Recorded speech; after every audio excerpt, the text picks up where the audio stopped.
All right, man. So, hey, first off, thanks for coming on. You know, anytime I get to talk to Clover athletes, I always get excited just because obviously I know your coach out there is doing a phenomenal job. You can clearly see it, obviously, in the results. Not just in um, just not in the results as like times, but I see, everything that he's posting and, there's like, you guys are so deep. You guys have like 80, 90. It looks like there's like 100 kids out there, all getting it in, man, in the summertime and just really grinding it out. So it's really excited to have you on. Um, something I always kind of start off with anybody new on the podcast is, dude, tell me your story. Like, how did you start running? So it started eighth grade year. I wanted to play a sport, and it was between track and baseball.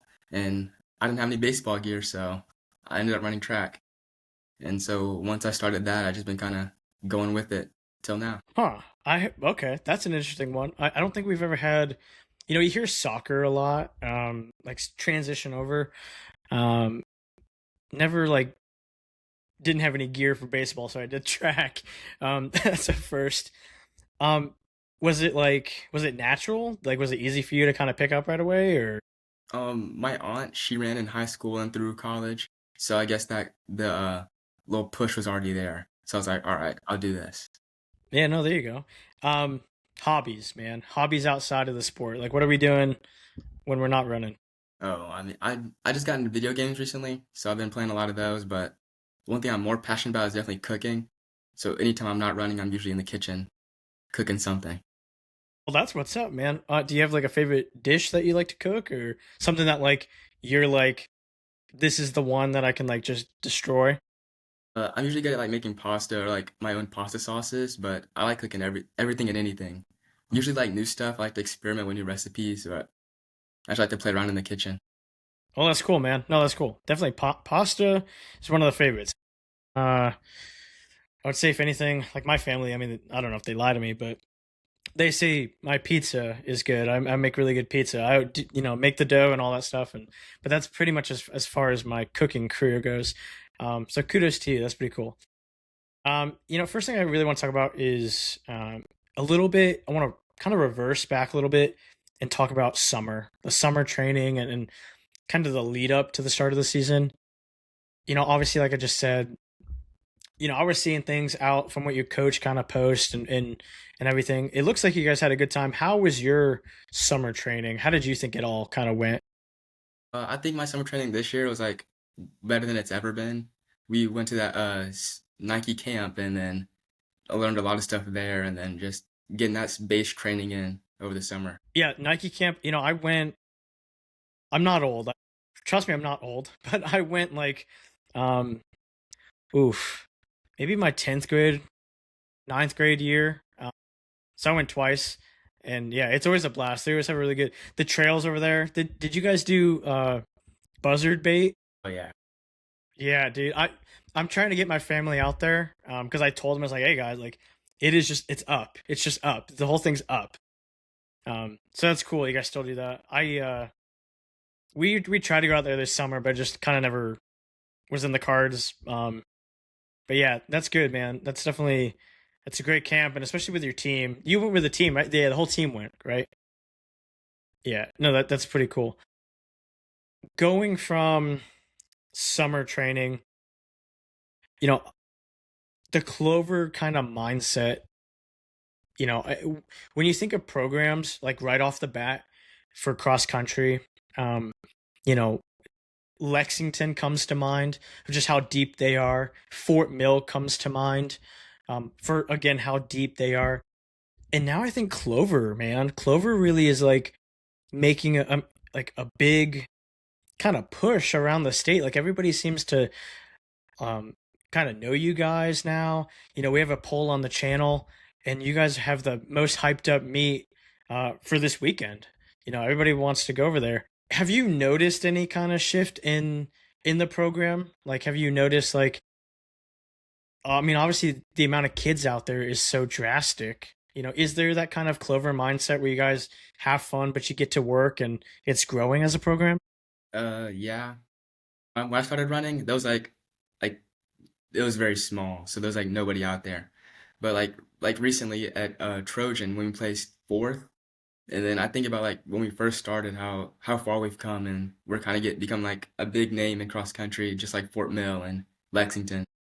So I think a big part of that's our training, thanks to our coach, and just building our bases and helping us get there. Yeah, so let's talk about the season now. It's nice that you kind of you're lucky you're coming on now. Um, because last during the summer, we had a lot of guys that we were really talking about track season and even the cross country season before then, to lead up to this part now, and it's great that we just started. Obviously, there's so much more season to be done. Um, but you started off eye opener, right? And then came back with Trojan. When you look at the times, were you shocked at all of how close you were to your PR, like already this early in the season? Yeah, a little bit. I wasn't feeling my best at eye opener. So when I came off the line and I, saw my time, I was like, oh, that's better than what I was expecting. And then even at Trojan, that was better than eye opener. So I was like, I didn't feel like I was doing that good, but looking at it, I was like, all right, so I'm getting better. So it's that little like reassurance. Yeah, when you look at eye opener, it was, and it's funny because I read the comments on YouTube and I'm always responding to what's going on, and it seemed like everybody was like really dogging eye opener this year. Obviously, like the timing like funky, and it seemed like the course ran a little slow.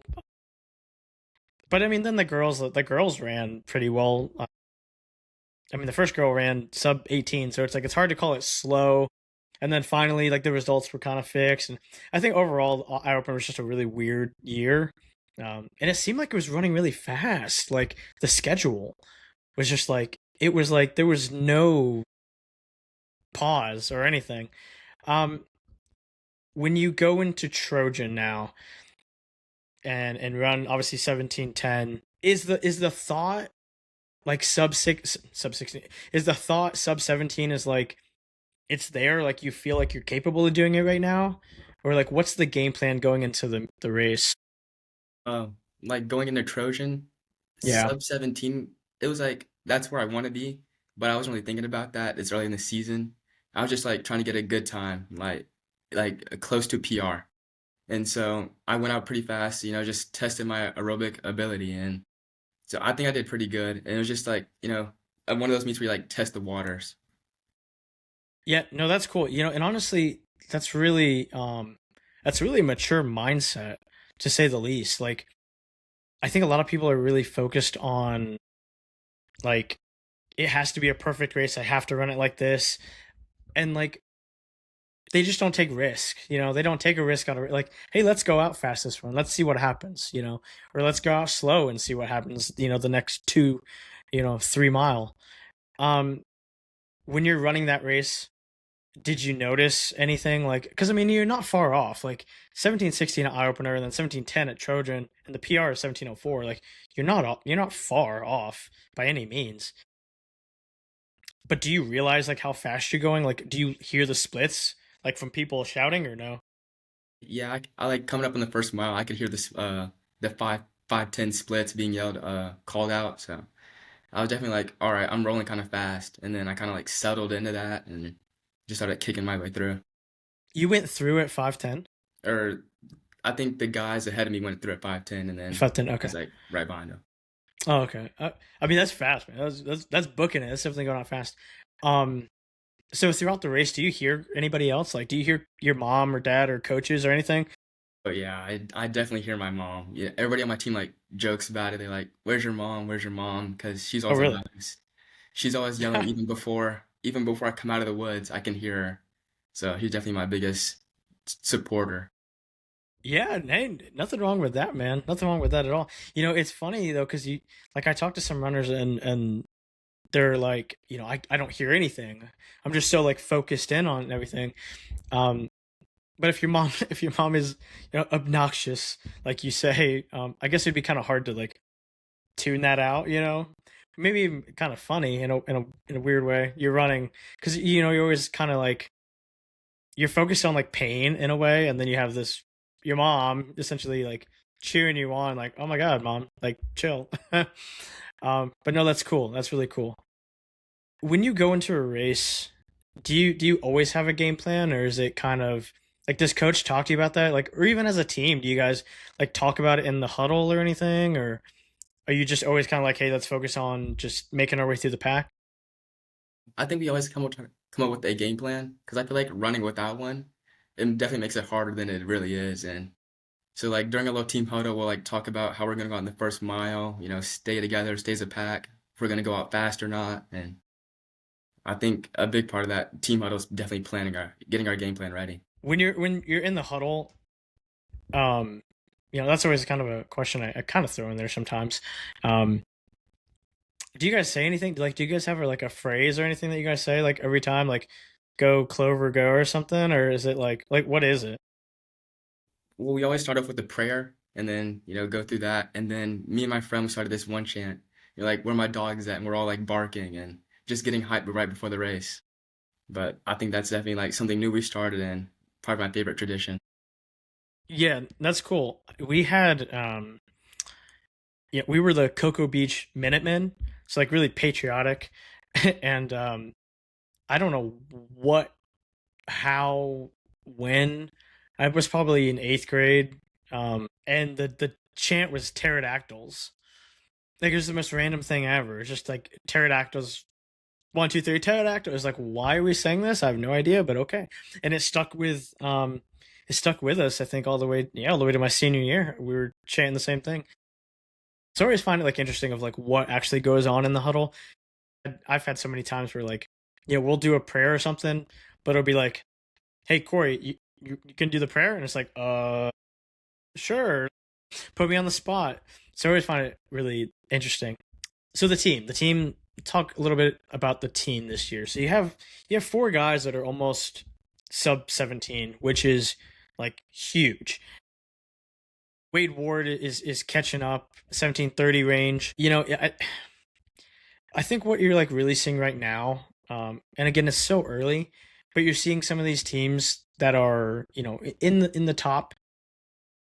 They have at least four guys sub 17, and maybe one straggler, and or even all of them are getting finally under there.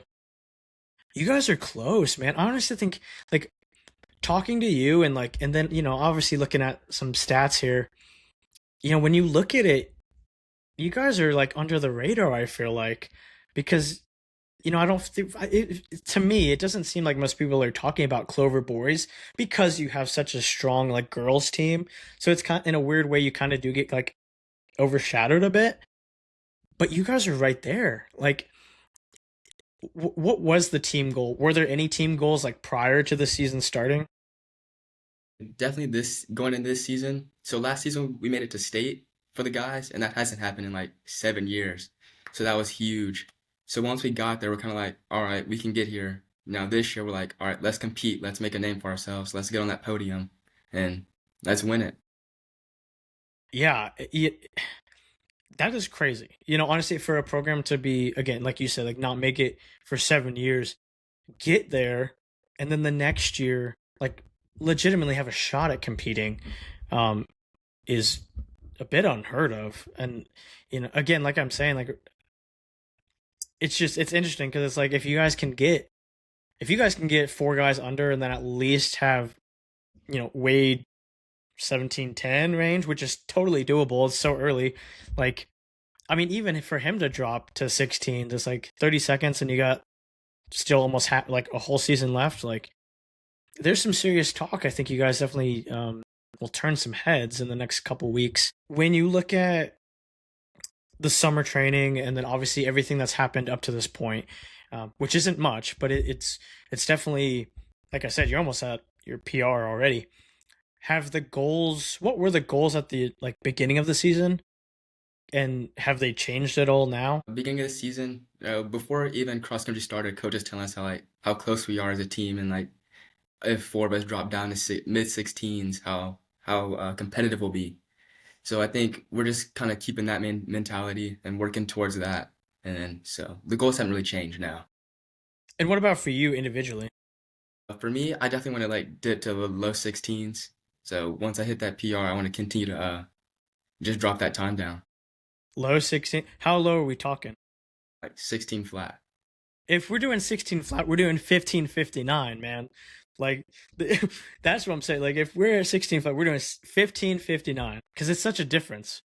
Anytime we ever have anybody on here who's like broken 16, it's like never underplay it. It's such a like a big jump in a runner's career. I ran 16:13, and it's like, man, if I could only like 14 seconds there, you get under. So yeah, and if you're that close, man, definitely go for it.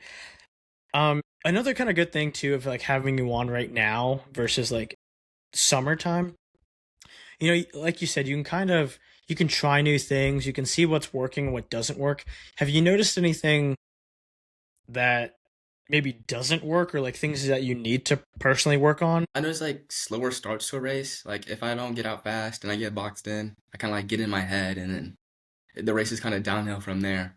So like at Trojan, when I went out fast and I got ahead of the pack and stuff, and then I kind of like settled in and just kind of cruised through. I feel like that's definitely like what works for me. So just not getting boxed in. And if you do get if you do get boxed in, um, that I mean, see that's tough, man. That's tough because I feel like every race is different. Um, Especially the starts. The starts are always so unique because it's not like on track, where it's like you pretty much get a clean shot. Everybody gets a fair shake at like getting out versus in cross, it's like if you just get somebody on the team next to you who just wants to cut immediately over like to you, it's like, well, yikes. Like that's immediately going to put the brakes on. Um so when you talk about like things to kind of work on, do you feel more confident like I guess you feel more confident going out fast versus going out slow? Is that really kind of yeah? Yeah, I definitely feel more confident once I get out there. And then when you look at like track, right? So because a lot of that really has to do with like speed. I mean, I guess it can be a confidence kind of um, killer, I guess, if you do get boxed in. But I mean, something I always kind of look at too is like if you have the speed to catch up, then I feel like and the confidence to catch up, then you could be fine. There's a lot of races where, um, I was talking to a kid uh, the other day, and Jacob Powell, and we were talking, and he was like, like his starts have been so slow, um, but he's found success in that recently. Obviously with last week running 15:19, so it kind of like, but like you said, kind of playing with things. I definitely encourage you to like, don't get in your head. If you do get boxed in, like just have that confidence because you have the track speed, and obviously you're a 17:04 5K runner, so you definitely have the ability to make your way through the pack. When you look at middle schoolers and freshmen, there's so much, like, I mean, you see a lot. There's like the internet, social media, so like everybody can kind of stay connected in a way and kind of can navigate their high school career. What is some advice that you would say to somebody just starting the sport? Kind of like what you did. Definitely like, don't get in your own head. Everybody's in a different, especially like cross country and like track, everybody's in a different spot. So just because someone's doing better than you doesn't mean you're terrible. They just been training harder, doing it longer. So I think, just trusting yourself and trusting in your own ability, just not getting caught up in like mile split social media posts and like all that stuff. Because so it can be a downer, like seeing all these guys dropping these crazy times, and then you're like doing whatever. So I think not getting caught up in social media and trusting yourself, and then I think just having fun with it. As long as you're having fun, I mean, that's all that really matters. So Kudos to that, man. That is something that I think speaks true. And I can even be at fault for that, as obviously somebody who hypes up the sport as much as I try to do for everybody. Um, because I noticed that with Eye Opener. I think really hyping up that race, and then when the times do go slow initially, you're like, oh man, like we like as a collective group of just, I mean, even individuals, like, you get hyped for it, but it's like if something doesn't go well, then it's easy to put like a damper on the mood when it doesn't go well. And so that's really good advice, that to not be so soaked up into everything. Now, obviously senior year, that's exciting. College, do you have any kind of aspirations of running in college, or is this kind of your final doing with the sport? I definitely want to run in college. I have a friend, he's running in college, and I definitely want to experience it for myself. Yeah, it's definitely different. It's definitely different just because obviously, the amount of running you do, and school and a little bit more freedom. Is there anywhere that, like, do you want to stay in state, or do you want to go outside of the state? I'm definitely looking at like in-state schools. I'm impartial to both, so in-state or out of state, but I've been looking at some in-state schools. Any schools that you want to drop right now, or no? I've been talking to the Spartanburg Methodist coach, Coach Maxwell, and USC Upstate, North Greenville. I've been looking at USC, but I'm not dropping USC times yet, so I gotta work on Hey, that. yeah, I will always say this. I've uh, I've met quite a few people who, like, the times in high school weren't there, or maybe they showed like some success and then kind of fell off. Um, and when they get to college, even first year, second year don't work out well. But if you just stick with it, I've seen uh, amazing times, junior and senior year. And I even had a friend who ran like 2:40 for the marathon. Um, she just like completely dropped all of her time, and but it just takes time. And sometimes, uh, like you said, you're like, yeah, I'm not running those times now, but it's like sticking with the sport. I guess that's kind of more advice too, just sticking with it, even through the kind of the ups and downs. Because I think running is such like a love hate relationship. Some days you love it, some days you hate it because it doesn't go well. Um, but no, that's really cool. You stay in state because we'd obviously love to kind of continue to cover you and continue to see where everybody kind of ends up.